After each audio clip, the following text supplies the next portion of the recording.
Hello everyone. Previous class ಅಲ್ಲಿ accounting for share capital chapter ಅಲ್ಲಿ format ಹೇಳ್ಕೊಟ್ಟಿದ್ದೆ. So ಇವತ್ತು ಒಂದು ಸಮ್ನ ಸಾಲ್ವ್ ಮಾಡೋಣ. So accounting for share capital. So share capital ಅಂದರೆ ನಿಮ್ಗೆ ಗೊತ್ತಿರುತ್ತೆ, it is one of the sources of capital. ಒಂದು company ನಡೆಸಬೇಕಾದ್ರೆ capital requirement ತುಂಬಾ ಇರುತ್ತೆ. ಸೊ ಆ ಕ್ಯಾಪಿಟಲ್ ರಿಕ್ವೈರ್ಮೆಂಟ್ನ ಅವ್ರು ಹೇಗೆ ಫುಲ್ಫಿಲ್ ಮಾಡ್ತಾರೆ, ಅದನ್ನು ಯಾವ ರೀತಿ ರೇಸ್ ಮಾಡ್ತಾರೆ ಕ್ಯಾಪಿಟಲ್ ಅಂತ ಬಂದಾಗ ಅದಕ್ಕೆ ತುಂಬ ದಾರಿಗಳಿರುತ್ತೆ. There are many ways to collect the capital. ಅದರಲ್ಲಿ one of the sources is share capital. So ಇಲ್ಲಿ ಅಕೌಂಟಿಂಗ್ ಫಾರ್ ಶೇರ್ ಕ್ಯಾಪಿಟಲ್ ಅಂದರೆ ಆ ಶೇರ್ ಕ್ಯಾಪಿಟಲ್ ಏನು ಕಲೆಕ್ಟ್ ಮಾಡ್ತಾರೆ ಅದನ್ನ ಬುಕ್ಸ್ ಆಫ್ ಅಕೌಂಟ್ಸಲ್ಲಿ ಹೆಂಗೆ ಮೇಂಟೈನ್ ಮಾಡ್ತೀರಾ, how do you record it, ಯಾವ ರೀತಿ ಬುಕ್ಸ್ ಆಫ್ ಅಕೌಂಟ್ಸಲ್ಲಿ ರೆಕಾರ್ಡ್ ಮಾಡಬೇಕು ಅಂತ ಈ ಚಾಪ್ಟರ್ ಇರೋ ಅಂಥದ್ದು. ಸೊ ಇಲ್ಲಿ ಮೊದಲನೇದಾಗಿ ಈ ಸಮ್ನ ನೋಡಿದ್ರೆ first thing is issue of shares at par. ಇಲ್ಲಿ ಇಶ್ಯೂ ಆಫ್ ಶೇರ್ಸ್ ಅಂತ ಬಂದಾಗ 3 ಥರ ವ್ಯಾಲ್ಯೂ ಬರುತ್ತೆ, ಒಂದು ಪಾರ್, ಒಂದು ಡಿಸ್ಕೌಂಟ್, ಒಂದು ಪ್ರೀಮಿಯಂ. ಸೊ ಹಾಗಾದ್ರೆ ಏನು ಮೀನಿಂಗ್ ಅಂತ ನೋಡೋಣ. ಸೊ ಪಾರ್ ಅಂದರೆ it is nothing but nominal value and issue value, both the value should be equal. So ಅಂಥ ವ್ಯಾಲ್ಯೂಗೆ ನಾವು ಪಾರ್ ವ್ಯಾಲ್ಯೂ ಅಂತ ಕರಿತೀವಿ. ನಾಮಿನಲ್ ವ್ಯಾಲ್ಯೂ ಅಥವಾ ಫೇಸ್ ವ್ಯಾಲ್ಯೂ, ಒಂದು ಶೇರ್ಸ್ಗೆ ಇರೋ ಅಂಥ ಫೇಸ್ ವ್ಯಾಲ್ಯೂ ಏನು ಫಿಕ್ಸ್ ಮಾಡಿರ್ತಾರೆ ಇನಿಷಿಯಲಿ, ಸೇಮ್ ಪ್ರೈಸಲ್ಲೇ ಅವರು ಇಶ್ಯೂ ಮಾಡಿದ್ರೆ ಶೇರ್ನ, ಅದನ್ನ ಪಾರ್ ವ್ಯಾಲ್ಯೂ ಅಂತ ಕರಿತೀವಿ. Both the value should be same. Discount ಅಂದರೆ it is less than the nominal value. Initially face value 10 ರೂಪಾಯಿ ಅಂತ ಫಿಕ್ಸ್ ಮಾಡಿರ್ತಾರೆ, ಆಮೇಲೆ 8 ರೂಪೀಸ್ಗೆ ಶೇರ್ಸ್ನ ಇಶ್ಯೂ ಮಾಡಿದ್ರೆ ಅದನ್ನ ಡಿಸ್ಕೌಂಟ್ ವ್ಯಾಲ್ಯೂ ಅಂತ ಹೇಳಿ ಕರಿತೀವಿ. ಅದೇ ಥರ ಪ್ರೀಮಿಯಂ ಅಂದರೆ it is more than the nominal value. Suppose ಇಲ್ಲಿ 10 ರೂಪಾಯಿ ಅಂತ ನಾಮಿನಲ್ ಫಿಕ್ಸ್ ಮಾಡಿರ್ತಾರೆ, ಬಟ್ ಇಶ್ಯೂ ಮಾಡೋ ಟೈಮಲ್ಲಿ 12 ರೂಪೀಸ್ ಇದ್ದರೆ ಅದಕ್ಕೆ ಪ್ರೀಮಿಯಂ ಅಂತ ಕರಿತೀವಿ. ಯಾಕೆ ಈ ಥರ ವೇರಿ ಆಗುತ್ತೆ ಅಂತ ಅಂದರೆ based on the good will of the company. So ಕಂಪ್ನಿಗೆ ಏನು ಹೆಸರು ಮಾಡಿರುತ್ತೆ ಅದ್ರ ಮೇಲೆ ಹೋಗುತ್ತೆ. ಫಾರ್ ಎಕ್ಸಾಂಪಲ್ ಇವಾಗ ಇನ್ಫೋಸಿಸ್, ವಿಪ್ರೋ ಈ ಥರ ಕೆಲವೊಂದು ಕಂಪ್ನೀಸ್ ತೊಗೊಂಡಾಗ ಅಂಥ ಕಂಪನಿ ಶೇರ್ಸ್ನ ಬೈ ಮಾಡೋದಕ್ಕೆ ಎಲ್ಲರೂ ರೆಡಿ ಇರ್ತಾರೆ. ಸೊ ಅವಾಗ ಏನಾಗುತ್ತೆ, ಆಟೋಮೆಟಿಕಲಿ ಜಾಸ್ತಿ ಅಪ್ಲಿಕೇಶನ್ ಕಂಪ್ನಿಗೆ ಹೋಗುತ್ತೆ. ಸೊ ಅವಾಗ ಯಾವಾಗ ಡಿಮ್ಯಾಂಡ್ ಜಾಸ್ತಿ ಆಗುತ್ತೆ ಆಗ ಏನು ಮಾಡ್ತಾರೆ ಕಂಪ್ನಿಯವರು, ವ್ಯಾಲ್ಯೂ ಈ ನಾಮಿನಲ್ ವ್ಯಾಲ್ಯೂನ ರೇಸ್ ಮಾಡ್ತಾರೆ. 10 ರೂಪಾಯಿ ಇರೋದನ್ನ 12 ರೂಪಾಯಿ ಮಾಡ್ತಾರೆ. ಸಪೋಸ್ ಕೆಲವೊಂದು ಕಂಪ್ನಿಗಳು ನ್ಯೂಲಿ ಎಸ್ಟಾಬ್ಲಿಷ್ಡ್ ಕಂಪ್ನೀಸ್ ಇರುತ್ತೆ, ಅಂಥ ಕಂಪನಿಯ ಶೇರ್ಸ್ನ ಬೈ ಮಾಡೋದಕ್ಕೆ ಯಾರೂ ರೆಡಿ ಇರಲ್ಲ. ಸೊ ಅವಾಗ ಏನು ಮಾಡ್ತಾರೆ, ಡಿಸ್ಕೌಂಟ್ ಕೊಡ್ತಾರೆ. 10 ರೂಪಾಯಿ ಇರೋದನ್ನ 8 ರೂಪಾಯಿಗೆ ರೆಡ್ಯೂಸ್ ಮಾಡ್ತಾರೆ. ಅಟ್ಲೀಸ್ಟ್ ಆಗ ಪಬ್ಲಿಕ್ಕು ಶೇರ್ಸ್ನ ಬೈ ಮಾಡ್ತಾರೆ ಅಂತ. ಇನ್ನು ಕೆಲವೊಂದು ಕಂಪ್ನೀಸ್ದು ಈಕ್ವಲ್ ಆಗಿ ಇರುತ್ತೆ. ಸೊ ಅದು ಪಾರ್ ವ್ಯಾಲ್ಯೂ. ಪಾರ್ ವ್ಯಾಲ್ಯೂ ಅಂದರೆ ಈಕ್ವಲ್ ಆಗಿರುತ್ತೆ, ಡಿಸ್ಕೌಂಟ್ ಅಂದರೆ ನಾಮಿನಲ್ ವ್ಯಾಲ್ಯೂಗಿಂತ ಕಡಿಮೆ ಇರುತ್ತೆ, ಪ್ರೀಮಿಯಂ ವ್ಯಾಲ್ಯೂ ಅಂದರೆ more than the nominal value ಇರುತ್ತೆ. ಸೊ ಇವಾಗ ಕೇಸ್ 1 ಪ್ರಾಬ್ಲಮ್ನ ಸಾಲ್ವ್ ಮಾಡೋಣ. Issue of shares at par value. So ಪಾರ್ ವ್ಯಾಲ್ಯೂ ಅಂದರೆ ಈಕ್ವಲ್ ಆಗಿರುತ್ತೆ, ನಾಮಿನಲ್ ವ್ಯಾಲ್ಯೂ ಮತ್ತು ಇಶ್ಯೂ ವ್ಯಾಲ್ಯೂ ಎರಡೂ ಕೂಡ ಸೇಮ್ ಇರುತ್ತೆ. ಸೊ ಇಲ್ಲಿ ಪ್ರಾಬ್ಲಮ್ ಇದೆ, ಒಂದ್ಸಲ ಓದೋಣ. X company limited issued 10,000 shares of ₹100 each. ಇಲ್ಲಿ ಎಕ್ಸ್ ಅಂತ ಒಂದು ಕಂಪ್ನಿ ಇದೆ, ಆ ಕಂಪ್ನಿ 10,000 ಶೇರ್ಸ್ನ ಇಶ್ಯೂ ಮಾಡ್ತಿದೆ. ಒಂದು ಶೇರಿನ ಬೆಲೆನ 100 ರೂಪೀಸ್ ಅಂತ ಫಿಕ್ಸ್ ಮಾಡಿದ್ದಾರೆ. The amount was payable as follows. ನಾನು ಹೇಳಿದ್ದೀನಿ, ಈ 100 ರೂಪೀಸ್ನ ಒಂದೇ ಸಲ ಕಲೆಕ್ಟ್ ಮಾಡಲ್ಲ, ಇನ್ಸ್ಟಾಲ್ಮೆಂಟ್ ವೈಸಲ್ಲಿ ಕಲೆಕ್ಟ್ ಮಾಡ್ತಾರೆ. ಸೊ ಹಿಂಗೆ ಕಲೆಕ್ಟ್ ಮಾಡಿದ್ದಾರೆ ನೋಡೋಣ. ₹10 ಪರ್ ಶೇರ್ ಆನ್ ಅಪ್ಲಿಕೇಶನ್ ಟೈಮಲ್ಲಿ 10 ರೂಪಾಯಿ ಕಲೆಕ್ಟ್ ಮಾಡಿದ್ದಾರೆ. ₹40 ಪರ್ ಶೇರ್ ಆನ್ ಅಲಾಟ್ಮೆಂಟ್ ಟೈಮಲ್ಲಿ 40 ರೂಪೀಸ್ ಕಲೆಕ್ಟ್ ಮಾಡಿದ್ದಾರೆ. ಅದೇ ರೀತಿ ₹50 per share on first and final call. So ಇದನ್ನ ಒಂದ್ಸಲ ನೀವು ಟೋಟಲ್ ಮಾಡ್ಕೊಂಡು ನೋಡಬೇಕಾಗುತ್ತೆ. 10 rupees plus 40 rupees plus 50 rupees, total should be 100. ಪಾರ್ ವ್ಯಾಲ್ಯೂ ಅಂದರೆ 100 ರೂಪೀಸ್ಗೆ ಈಕ್ವಲ್ ಆಗಬೇಕು. ಸೊ ನಮ್ಗೆ 100 ರೂಪೀಸ್ ಈಕ್ವಲ್ ಆಗಿದೆ. All the shares were allotted and the money duly received except first and final call. So ಎಲ್ಲ ಶೇರ್ಸ್ನು ಕರೆಕ್ಟಾಗಿ ಅಲಾಟ್ ಮಾಡಿದ್ದಾರೆ, ಜೊತೆಗೆ ಎಲ್ಲ ಅಮೌಂಟ್ನು ರಿಸೀವ್ ಮಾಡ್ಕೊಂಡಿದ್ದಾರೆ. ಆದರೆ ಫಸ್ಟ್ ಆ್ಯಂಡ್ ಫೈನಲ್ ಕಾಲ್ ಮನಿನ ಅವ್ರು ಇನ್ನೂ ರಿಸೀವ್ ಮಾಡ್ಕೊಂಡಿಲ್ಲ. ಆಫ್ 2,000 ಶೇರ್ಸ್, 2,000 ಶೇರ್ಸ್ದು ಕಲೆಕ್ಟ್ ಆಗಿಲ್ಲ money. The directors forfeited these shares. So ಏನು ಮಾಡ್ತಾರೆ, ಈ 2,000 ಶೇರ್ಸ್ನ ಫರ್ಫಿಟ್ ಮಾಡ್ತಾರೆ, ಅಂದರೆ ಕ್ಯಾನ್ಸಲೇಷನ್ ಮಾಡ್ತಾರೆ. ಕ್ಯಾನ್ಸಲ್ ಮಾಡಿದ್ಮೇಲೆ ಏನು ಮಾಡ್ತಾರೆ, ಆ್ಯಂಡ್ ರೀ issued at ₹80 per share as fully paid up. So 2,000 ಶೇರ್ಸ್ನ forfeit ಮಾಡಿಬಿಟ್ಟು ಅದನ್ನ ಮತ್ತೆ 80 ರೂಪಾಯಿಗೆ ರೀ ಇಶ್ಯೂ ಮಾಡ್ತಿದ್ದಾರೆ. ಇಲ್ಲಿ 100 ರೂಪೀಸ್ಗೆ ಇಶ್ಯೂ ಮಾಡಿದ್ರು ಮೊದಲು, ಬಟ್ ರೀ ಇಶ್ಯೂ ಮಾಡೋ ಅಂಥ ಟೈಮಲ್ಲಿ 80 ರೂಪೀಸ್ ಮಾಡಿದ್ದಾರೆ, ಡಿಸ್ಕೌಂಟಲ್ಲಿ ರೀ ಇಶ್ಯೂ ಮಾಡಿದ್ದಾರೆ. ಸೊ ಇದು ಪ್ರಾಬ್ಲಮ್ಮು. ಇದಕ್ಕೆ ಜರ್ನಲ್ ಎಂಟ್ರೀಸ್ ನಾವು ಪಾಸ್ ಮಾಡೋಣ. ಸೊ ಸೊ ಪ್ರೀವಿಯಸ್ ಕ್ಲಾಸಲ್ಲಿ ಏನು ಫಾರ್ಮೇಟ್ ಇತ್ತು ನಿಮ್ಮ ಹತ್ರ ಸೇಮ್ ಅದನ್ನೇ ನೋಡಿಕೊಂಡು ಪಾಸ್ ಮಾಡೋಣ. ಸೊ ಫಾರ್ಮೇಟ್ ನಾನು ಪ್ರೀವಿಯಸ್ ಕ್ಲಾಸಲ್ಲಿ ಹೇಳಿದ್ದೆ, ಅಪ್ಲಿಕೇಶನ್ಗೆ 2 ಎಂಟ್ರಿ, ಅಲಾಟ್ಮೆಂಟ್ಗೆ 2 ಎಂಟ್ರಿ, ಕಾಲ್ ಮನಿಗೆ ಕೂಡ 2 ಎಂಟ್ರಿ ಅಂತ. ಸೊ ಅದೇ ಥರನೇ ಎಂಟ್ರೀಸ್ನ ಪಾಸ್ ಮಾಡ್ತಾ ಹೋಗೋಣ. ಸೊ ಮೊದಲನೇದು ಅಪ್ಲಿಕೇಶನ್ ಮನಿ ರಿಸೀವ್ ಮಾಡೋದಕ್ಕೆ ಫಸ್ಟ್ ಎಂಟ್ರಿ ಪಾಸ್ ಮಾಡಬೇಕು. Bank account debited to share application account will pass the journal entry ನಾವು. ಸೊ ಡೇಟ್ ನಮ್ಗೆ ಅವ್ರೇನು ಕೊಟ್ಟಿಲ್ಲ, ಸೊ ಸೀರಿಯಲ್ ನಂಬರ್ ಹಾಕೊಂಡು ಹೋಗೋಣ 1 and the journal entry for the first thing is for the ಅಪ್ಲಿಕೇಶನ್ಗೆ entry pass ಮಾಡಬೇಕು. ಅದಕ್ಕೆ ಎಂಟ್ರಿ ಬಂದು bank account debited. Obviously application ಮೂಲಕ ಎಷ್ಟು 10 ರುಪೀಸ್ನ ಕಲೆಕ್ಟ್ ಮಾಡ್ತಾ ಇದ್ದಾರೆ. ಸೊ ಆಬ್ವಿಯಸ್ಲಿ ದುಡ್ಡು ಕಲೆಕ್ಟ್ ಮಾಡ್ತಿದ್ದಾರೆ ಅಂದರೆ ಕ್ಯಾಶು ಬರ್ತಾ ಇದೆ. So bank account should be debited. So ಇಲ್ಲಿ ಕ್ಯಾಶ್ ಅಂತ ತೋರಿಸಲ್ಲ, ಯೂಶಲಿ ಬ್ಯಾಂಕ್ ಅಂತ ತೋರಿಸ್ತೀವಿ, because all the transactions will be made through bank. So ಹಾಗಾಗಿ bank account debited to share application account.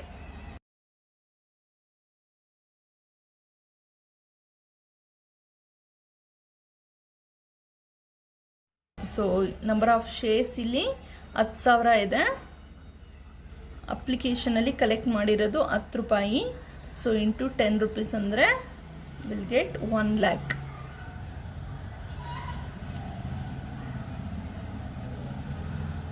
Narration ಬರಿಬೇಕಾಗುತ್ತೆ, ಸೇಮ್ ಏನಿರುತ್ತೆ ಅದನ್ನೇ ನರೇಷನ್ ಬರೆಯೋಣ. ಸೊ ನರೇಷನ್ ಬರೆದಿದ್ದೀನಿ. Share application money received on 10,000 shares at ₹10 per share. So ಮೊದಲನೇ entry ಆಯಿತು. ಎರಡನೇದು collect ಆಗಿರುವಂಥ ಶೇರ್ ಅಪ್ಲಿಕೇಶನ್ ಮನಿನ ನಾವು ಶೇರ್ ಕ್ಯಾಪಿಟಲ್ ಅಕೌಂಟ್ಗೆ ಟ್ರಾನ್ಸ್ಫರ್ ಮಾಡಬೇಕು. For that the journal entry is share application account debited to share capital account.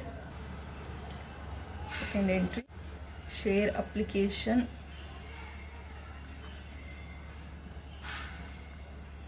Account debited to share capital account.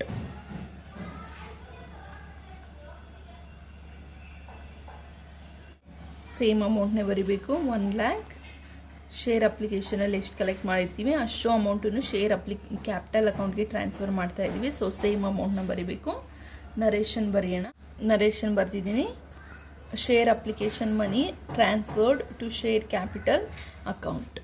Application ಆಯಿತು. Next allotment ಬರುತ್ತೆ. ಅಲಾಟ್ಮೆಂಟ್ಗೆ ಕೂಡ 2 ಎಂಟ್ರೀಸ್ ಪಾಸ್ ಮಾಡಬೇಕು. ಒಂದು ಡ್ಯೂ ಎಂಟ್ರಿ, ಇನ್ನೊಂದು ರಿಸೀವಿಂಗ್ ಎಂಟ್ರಿ. ಡ್ಯೂ ಎಂಟ್ರಿಗೆ share allotment account debited to share capital account. Third entry share allotment account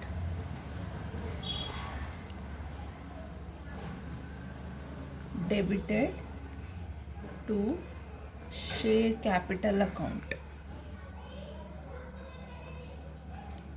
so number of shares 10,000 issue ಮಾಡಿರೋದು shares. So allotment ಟೈಮಲ್ಲಿ ಎಷ್ಟು ಕಲೆಕ್ಟ್ ಮಾಡಿದ್ದಾರೆ 40 rupees. So allotment 10,000 into 40 rupees 4 lakh.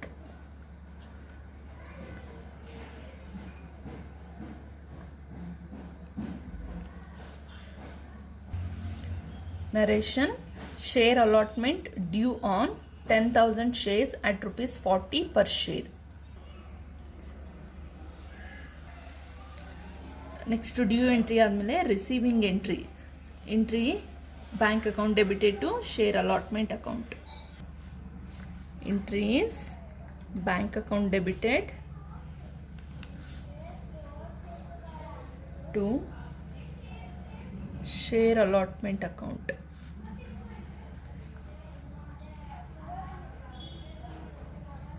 It is 4 lakh.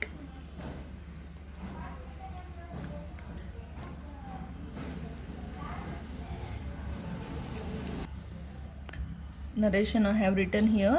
Share allotment money received on 10,000 shares at ₹40 per share. Next ಬರೋದು calls. ಕಾಲ್ಸಿಗೂ ಕೂಡ ಅಷ್ಟೇ ಒಂದು due entry, ಒಂದು ರಿಸೀವಿಂಗ್ ಎಂಟ್ರಿ. ಡ್ಯೂ ಎಂಟ್ರಿಗೆ journal entry share first and final call account debited to share capital account. Share first and final call account debited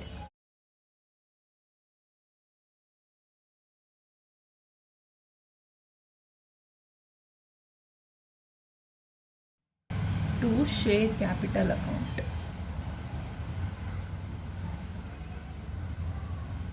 Number of shares 10,000. First and final ಕಾಲಲ್ಲಿ collect ಮಾಡಿರೋಂಥ amount ಬಂದು 50 rupees, 5 lakh.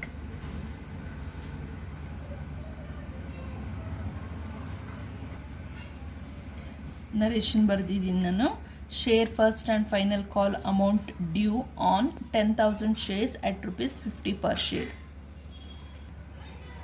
Next entry receiving entry. First and final call ಮನಿನ receive ಮಾಡೋದಕ್ಕೆ ಒಂದು entry pass ಮಾಡಬೇಕು. Bank account debited to share first and final call account. Sixth entry bank account debited to share first and final call account. So ಇಲ್ಲಿ ಪ್ರಾಬ್ಲಮಲ್ಲಿ forfeit ಆಗಿದೆ shares. ಇಲ್ಲಿ ನೋಡೋಣ. All the shares were allotted and the money duly received except first and final call on 2,000 shares. ಎಲ್ಲ shares ಮನಿನೂ collect ಆಗಿದೆ. ಆದರೆ first and final call money 2,000 ಶೇರ್ಸ್ಗೆ collect ಆಗಿಲ್ಲ ಅಂತ ಹೇಳ್ತಾರೆ. ಸೊ ಈ ಶೇರ್ಸ್ನ ಫರ್ಫಿಟ್ ಮಾಡ್ತಿದ್ದಾರೆ. ಸೊ ಇದು ಕಲೆಕ್ಟ್ ಆಗಿಲ್ಲ first and final call money. So ಇಲ್ಲಿ ನಾವು ಡ್ಯೂ ಎಂಟ್ರಿ ತೋರಿಸ್ಬೇಕಾದ್ರೆ 10,000 ಇಂಟು 50 rupees ತೋರಿಸಿದ್ದೀವಿ, 5 lakh. ಬಟ್ ಆದರೆ ಇಲ್ಲಿ ಕಲೆಕ್ಟ್ ಮಾಡೋವಂಥ ಟೈಮಲ್ಲಿ 4 lakh ಅಷ್ಟೇ ಬರುತ್ತೆ. ಸೊ ನಂಬರ್ ಆಫ್ ಶೇರ್ಸ್ 10,000 ಶೇರ್ಸಲ್ಲಿ 2,000 ಶೇರ್ಸಿಗೆ ಅಮೌಂಟ್ ಕಲೆಕ್ಟ್ ಆಗಿಲ್ಲ. ಬರೀ 8,000 ಶೇರ್ಸಿಗೆ ಮಾತ್ರ ಕಲೆಕ್ಟ್ ಆಗಿರೋವಂಥದ್ದು. ಸೊ 8,000 ಇಂಟು 50 rupees ಅಂದರೆ ನಮಗೆ 4 lakh ಬರುತ್ತೆ. ಸೊ ಆ್ಯಕ್ಚುಲಾಗಿ 5 lakh ಕಲೆಕ್ಟ್ ಆಗಬೇಕಿತ್ತು. ಡ್ಯೂ ಇದ್ದಿದ್ದು 5 lakh, ಬಟ್ ಕಲೆಕ್ಟ್ ಆಗಿರೋದು ಬರೀ 4 ಲಕ್ಷ ಮಾತ್ರ. ಈಗ ಅಪ್ಲಿಕೇಶನ್ ಆಯಿತು, ಅಲಾಟ್ಮೆಂಟ್ ಆಯಿತು, ಕಾಲ್ ಮನಿ ಆಯಿತು.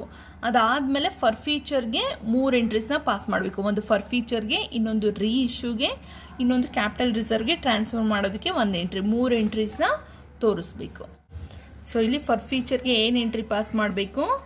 Share capital account debited to forfeited shares account to concerned share call account. So this is the entry for forfeiture of shares. So ಈ ಎಂಟ್ರಿನ ಪಾಸ್ ಮಾಡೋಣ. So 7th entry share capital account debited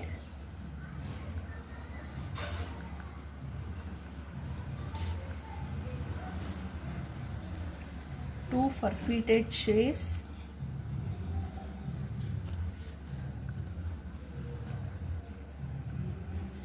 to concerned share call. ಅಂದರೆ ಯಾವ ಕಾಲ್ money receive ಆಗಿಲ್ಲ ಅದನ್ನು ಬರಿಬೇಕು. ಇಲ್ಲಿ ನಮಗೆ first and final call money receive ಆಗಿಲ್ಲ, ಸೊ ಅದನ್ನ ಬರ್ಕೊಳ್ಳೋಣ. To share first and final call.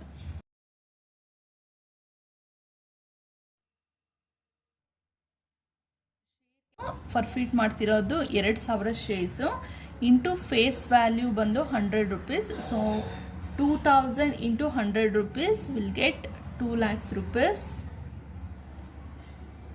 So share first and final call 2,000 into ನಮ್ಗೆ ಗೊತ್ತಿದೆ first and final call price 50 rupees ಇತ್ತು.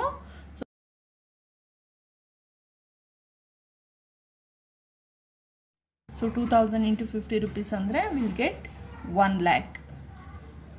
ಸೊ ಬ್ಯಾಲೆನ್ಸು 1 lakhನ ನೀವು ಡೈರೆಕ್ಟಾಗಿ ಬರ್ಕೋಬೋದು ಫರ್ಫಿಟೆಡ್ ಶೇರ್ಸಿಗೆ, ಅಥವಾ ರಿಮೈನಿಂಗ್ 50 rupeesನ ಮಲ್ಟಿಪಲ್ ಮಾಡ್ಕೊಂಡು ಬೇಕಾದ್ರೂ ತೊಗೋಬೋದು. 2,000 ಇಂಟು 50 rupees. 100 rupees ಇಲ್ಲಿ ತೋರಿಸಿದ್ವಿ, 50 ಇಲ್ಲಿ ತೋರಿಸಿದ್ವಿ ಅಂದರೆ remaining 50 rupees. Number of shares 2,000 into 50 rupees 1 lakh. Narration ಬರೆದಿದ್ದೀನಿ. Forfeiture of 2,000 shares for the non payment of share first and final call at ₹50 per share. Forfeiture ಆಯಿತು. ಇವಾಗ ರೀ ಇಶ್ಯೂ ಏನು ಫರ್ಫಿಟ್ ಮಾಡಿದ್ರು ಶೇರ್ಸ್ನ ಅದನ್ನ ಬೇರೆಯವರಿಗೆ ಮತ್ತೆ ರೀ ಇಶ್ಯೂ ಮಾಡ್ತಾರೆ. ಸೊ ಅದಕ್ಕೆ ಒಂದು ಎಂಟ್ರಿ ಪಾಸ್ ಮಾಡಬೇಕು. ಅದಕ್ಕೆ entry bank account debited forfeited shares account debited to share capital account. 8th entry for reissuing entry bank account debited forfeited shares account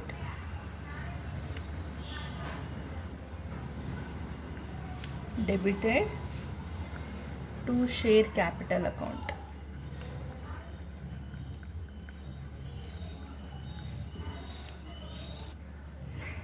so ಇಲ್ಲಿ ನೋಡಿ ಪ್ರಾಬ್ಲಮಲ್ಲಿ ಹೇಳಿದ್ದಾರೆ 2000 ಫರ್ಫಿಟ್ ಮಾಡಿರೋದು. ಸೊ ಅದನ್ನ ರೀಇಶ್ಯೂ ಮಾಡಿರೋದು 80 ರೂಪೀಸ್ಗೆ, 80 ರೂಪೀಸ್ ಪರ್ ಶೇರ್, ಒಂದು ಶೇರಿಗೆ 80 ರೂಪೀಸಲ್ಲಿ ರೀಇಶ್ಯೂ ಮಾಡಿದ್ದಾರೆ. ಸೊ ಬ್ಯಾಂಕ್ ಅಕೌಂಟ್ಗೆ ಫರ್ಫಿಟ್ ಮಾಡಿದ ಶೇರ್ಸ್ ಬಂದು 2000, ಅದರಲ್ಲಿ 80 ರೂಪೀಸ್ಗೆ ರೀಇಶ್ಯೂ ಮಾಡಿದ್ದಾರೆ. So 2000 into 80 rupees 1,60,000.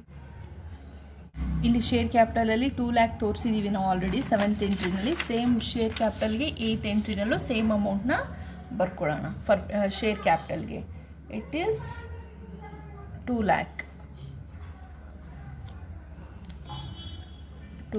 ಸೊ ಇಲ್ಲಿ 1,60,000, ಇಲ್ಲಿ 2 ಲ್ಯಾಕ್ ಇದೆ. ಡಿಫ್ರೆನ್ಸ್ ಅಮೌಂಟು 40,000ನ ನಾವು ಫರ್ಫಿಟೆಡ್ ಶೇರ್ಸಿಗೆ ಹಾಕೋಣ.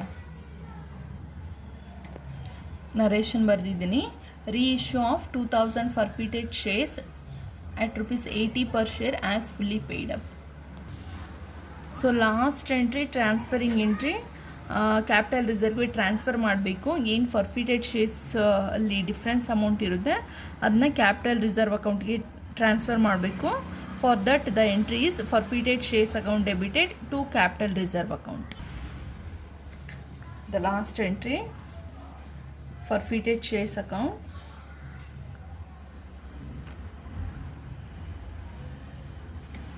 debited to capital reserve account.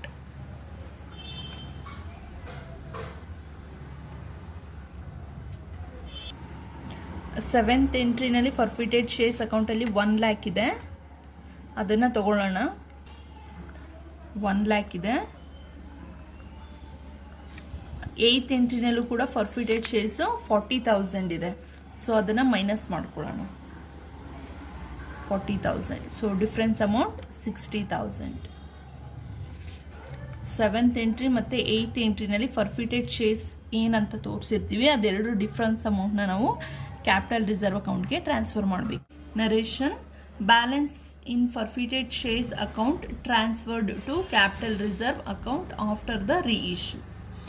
So this is how you have to pass the journal entries.